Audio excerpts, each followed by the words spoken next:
What makes Venezuela unique from an architectural perspective? Hi, I'm Richard Arela, architecture student from the USB.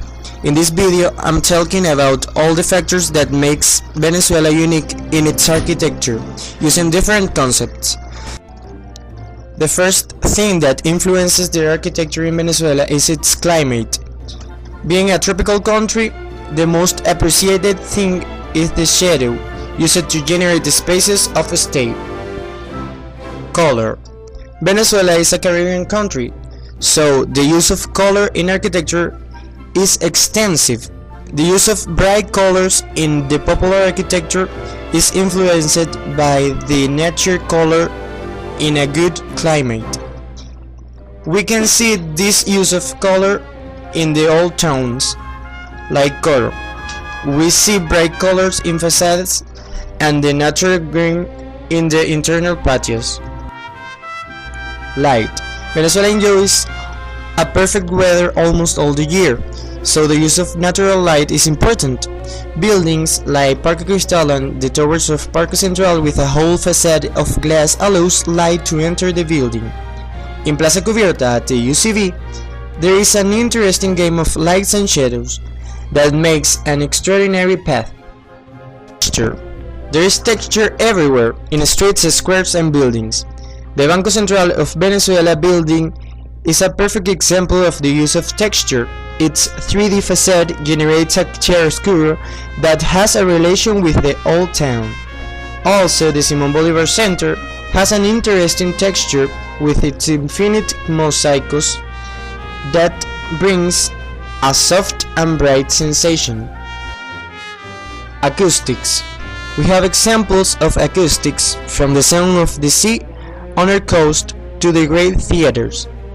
In Caracas, we have the Aula Magna of UCV with the floating grounds of Alexander Calder and the Teresa Carreño Theater that has one of the most important concert halls in the world. Rhythm. It's seen in the structural facades of some buildings and the superblock construction. We can see the rhythm in Plaza Cubierta of UCV and the repetition of shapes and spaces in the central bank. Circulation.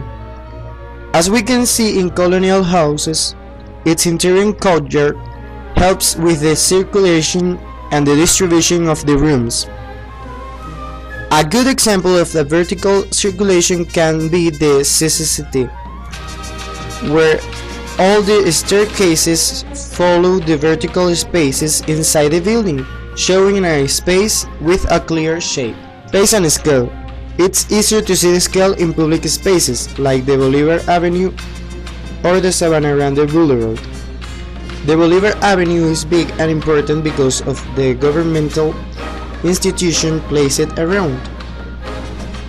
The Centro Simón Bolívar top of the avenue with its big size like Parque Central at the beginning. The climate of Venezuela is the most important factor that influences on the architectural development.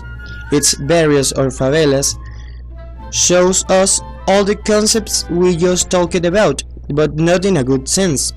So Venezuela is full of contradictions. Some buildings are great and functional with a good development, and others are very poorly positioned or half-baked. That makes Venezuela unique.